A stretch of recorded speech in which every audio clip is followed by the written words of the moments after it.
안녕하세요. 반갑습니다. 오늘은 그리스도인의 언어라는 주제로 함께 야고보서 3장 1절에서 12절 말씀을 통해 은혜를 나누고자 합니다.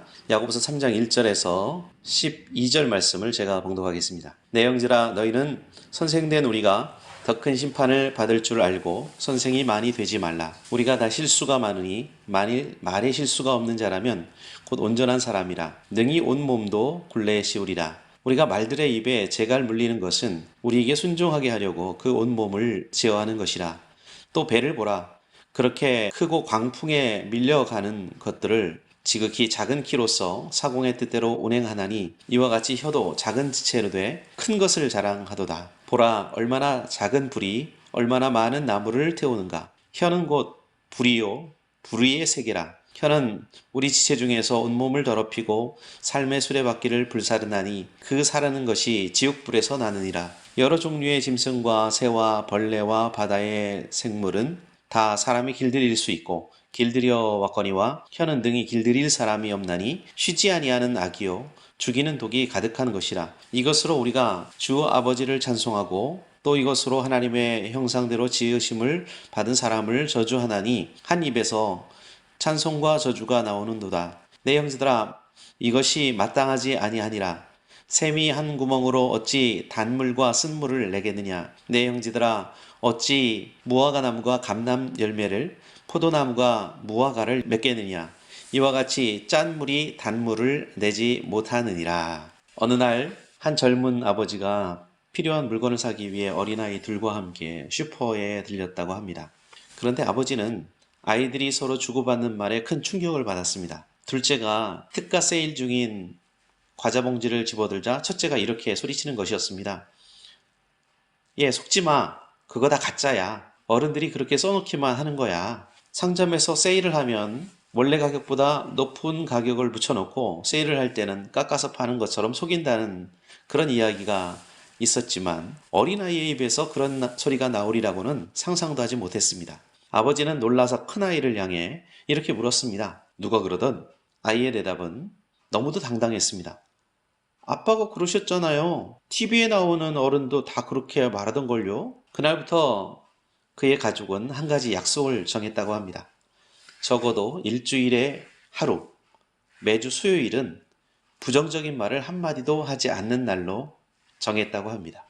혹시 부정적인 언어를 사용하는 사람이 있으면 그 자리에서 바로 잘못을 지적받고 또 지적당한 사람은 벌칙을 받되 세 가지 긍정적인 언어를 사용해야만 벌칙을 면할 수 있게 했다고 합니다. 인간관계에서 조심해야 할 것이 많이 있지만 그 중에서 언어를 각별히 주의해야 한다는 것은 잘 알고 있습니다. 말은 남의 마음에 상처를 주는 가장 무서운 무기이기 때문이죠. 칼로 찔러야만 상처가 나고 죽는 것이 아닙니다. 말도 날카로운 칼과 같아서 사람을 찔러 깊은 상처를 내기도 하고 사람을 죽음으로 몰고 갈 정도로 치명적인 상처를 낼 때가 있습니다. 칼에 찔린 상처는 병원에 가서 치료라도 받을 수 있겠죠. 그러나 말로 찌른 상처는 치료가 잘 안 돼서 평생 고통을 받기도 합니다. 그래서 우리는 언어의 중요성에 대해서 다시 한번 이 시간 생각해 보기를 원하고요. 사람이 가진 것 중에서 말처럼 무서운 무기가 없다는 사실을 다시 한번 생각해 보는 계기가 됐으면 좋겠습니다. 그러면 저와 여러분은 하나님의 사람, 그리스도의 사람으로서 우리의 말과 언어를 어떻게 사용해야 할까요? 첫째로 말을 아껴야 한다고 말씀합니다. 교회는 기도하고 찬송하고 또 말씀을 공부하고 또 설교도 듣고 전도도 하고 함께 형제자매들과 교제를 하는 그런 공동체죠. 그렇게 모임을 갖다 보면 말을 사용해야 할 일이 많고 기회도 많습니다. 그러다 보니 우리가 모르는 사이에 듣기보다 말하기를 좋아하는 말 많은 사람이 또 말쟁이가 될 가능성이 많아요. 말하기를 좋아하는 것에 대해서 야고보는 이렇게 이야기를 하고 있습니다. 야고보서 1장 19절에서 내 사랑하는 형제들아 너희가 알지니 사람마다 듣기는 속히 하고 말하기는 더디하라. 간곡한 권면의 말이죠. 오늘 본문 1절에서 2절 말씀을 보세요. 3장 1절에 내 형제들아 너희는 선생된 우리가 더 큰 심판을 받을 줄 알고 선생이 많이 되지 말라. 3장 2절에는 우리가 다 실수가 많으니 만일 말에 실수가 없는 자라면 곧 온전한 사람이라 능히 온몸도 굴레 씌우리라. 당시 사도와 전도자, 교사와 같은 사람들은 다른 사람들에 비해서 말을 많이 해야 하고 말씀을 많이 전해야 할 일이 있었을 겁니다. 그런데 말을 많이 하다 보면 아무래도 조심성도 없어지고 교만해지기도 하고 말씀을 전할 때 하나님의 말씀이 아니라 자신의 말이나 자신의 생각과 자신의 사상, 자신의 교리를 가르치게 될 가능성이 많죠. 다른 사람을 비판하거나 비난하는 말을 하기가 쉽습니다. 실제로 초기 교회의 변제를 주도했던 사람들은 대부분 감독이나 거짓 교사들, 거짓 예언자들 이런 사람들이었습니다. 당시와 마찬가지로 오늘도 나서서 말하기를 좋아하고 가르치기를 좋아하는 사람들이 있습니다. 스승이 되기를 좋아하는 사람들이 있습니다. 그래서 스스로를 선생이라고 부르는 사람들도 있고요. 특히 우리나라 사람들은 앞에 나서서 가르치는 선생님이 되기를 좋아합니다. 그런데 예수님께서 당시에 남들 앞에 나가서 말하기를 좋아하는 바리새인들 향해서 무엇이라고 말씀하셨을까요? 너희는 랍비, 곧 선생이라고 칭함을 받지 말라. 마태복음 23장 8절에서 이렇게 말씀하고 있거든요.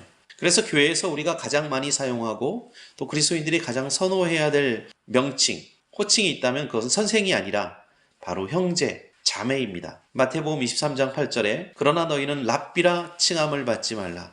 너희 선생은 하나요, 너희는 다 형제니라 라고 분명히 말씀해 주시고 있습니다. 우리가 말씀을 나누고 전도하기 위해서는 어쩔 수 없이 언어를 사용해야 하지만 항상 잊지 말아야 될 사실이 있습니다. 그것은 가르치는 자가 더 큰 심판을 받게 된다는 말씀입니다. 내가 너에게 이르노니 사람이 무슨 무익한 말을 하든지 심판날에 이에 대해 다 신문을 받게 된다는 말씀입니다. 우리의 모든 언어가, 우리가 사용하는 모든 말이 심판날에 신문을 받게 된다는 겁니다. 진리를 왜곡하거나 남을 흉보거나 남의 욕을 하거나 그 어떤 말을 할지라도 공중에서 없어지지 않고 하나님께서 녹음기에 낱낱이 다 기록해 두신다는 말이죠.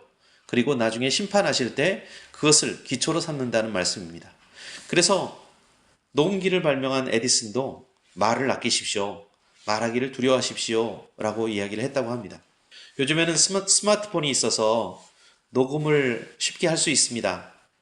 잘못하여 말실수를 한번 했다가 평생 오명을 남길 수도 있고요.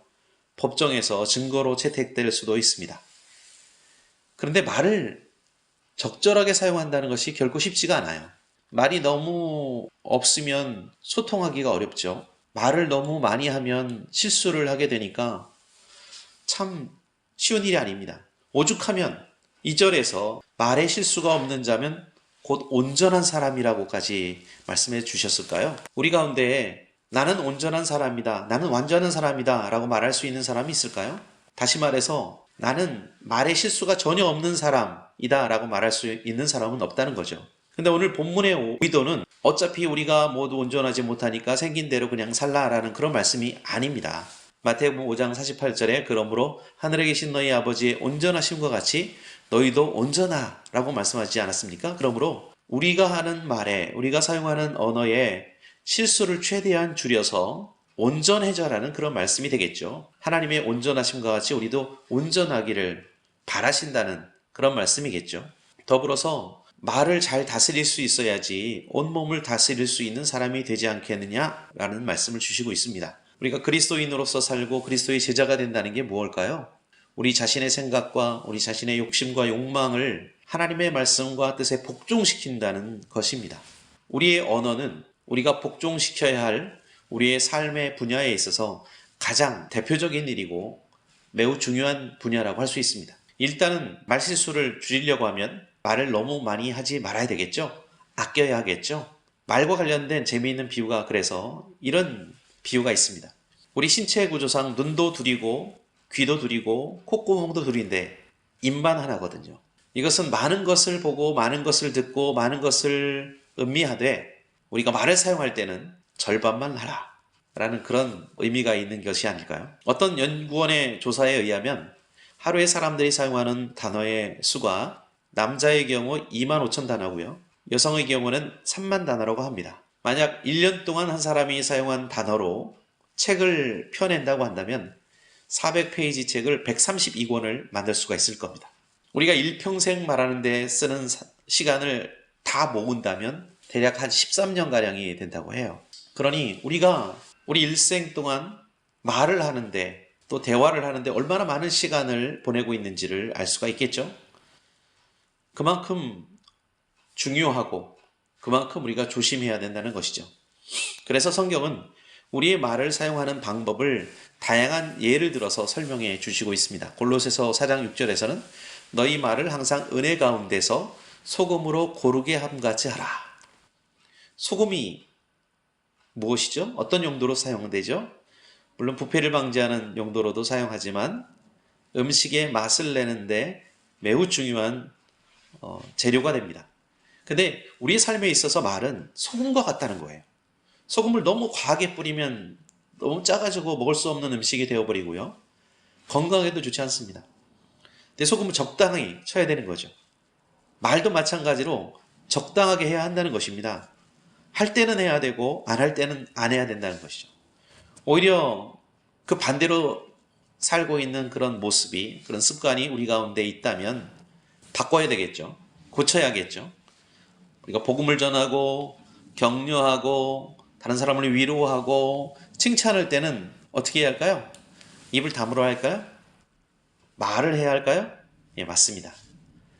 소금으로 맛을 내듯이 필요한 말을 반드시 사용해야 합니다. 그런데 반대로 내 자랑하고 싶고 막 다른 사람 욕하고 싶고 험담하고 싶고 비판하고 싶고 부정적인 말을 하고 싶을 때는 어떻게 해야 할까요? 예, 맞습니다. 입을 다물어야겠죠. 우리가 잊지 말아야 할 것, 말은 소금과 같이 사용해야 된다. 소금처럼 적당하게 사용하지 않으면 나 자신의 삶뿐만 아니라 다른 사람들의 삶을 망가뜨릴 수 있는 아주 위험한 것이다 라고 하는 것을 기억하면서 적절하게 언어를 사용할 수 있는 저와 여러분이 되셨으면 합니다. 둘째로, 혀는 조심해야 합니다. 3절부터 8절까지 말씀을 보면 말의 위험성에 대해서 여러 가지 실례를 들어서 더욱 강력하게 경고를 하고 있는데, 이 야고보서뿐만이 아니라 시편 52편 2절에서도 내 혀가 심한 악을 꾀하여 날카로운 칼같이 간사하게 한다, 이렇게 말씀하고 있거든요. 혀는 우리 몸에서 정말 작은 부분에 불과합니다. 몇 센치 되는 그 혀가, 그런데 마치 요리할 때 사용하는 칼과 같이, 전쟁할 때 군인들이 사용하는 총이나 포탄과 같이 아주 큰 역할을 한다는 거예요. 매우 중요하고도 위험하다는 것입니다. 5절에 보니까 혀가 작은 지체로 돼 큰 것을 자랑하도다 라고 말씀을 하고 있거든요. 마치 우리가 타는 말, 동물, 그 말의 입에 물린 재갈로, 또 농사 지을 때 우리 농부들이 사용했던 소의 코에 걸어놓은 콧뚜레로 그 큰 덩치를, 그 큰 몸을 이끌고 조종했던 것처럼 말이죠. 우리가 사용하는 말은 그만큼 중요한 역할과 큰 역할을 한다는 말씀입니다. 야고보서 1장 26절에 누구든지 스스로 경건하다 생각하며 자기 혀를 제갈 먹이지 아니하면 자기 마음을 속이면 이 사람의 경건은 헛것이라 라고 말씀하고 있습니다. 우리 그리스도인들이 많이 사용하는 단어 중에 경건이라고 하는 말이 있습니다. 우린 경건한 삶을 살아야 되고 경건한 그리스도의 사람이 되어야 한다. 경건한 생활은 하나님을 두려워하는 마음을 가지고 건전한 신앙생활을 하는 것을 의미합니다. 그런데 그 첫걸음이 무엇일까요? 오늘 본문을 보면 혀에 재갈을 먹이는 것이라고 말씀해요. 어떤 사람이 사용하는 언어를 들어보면 그 사람이 어떤 사람인지 알 수 있습니다. 그 사람이 경건한 사람인지 세속적인 사람인지를 알 수 있습니다. 입을 열 때마다 음당패설을 하고 흉을 보고 거짓말을 하거나 자기 자랑만 하는 그런 사람은 경건에서 조금 거리가 먼 사람일 거고요.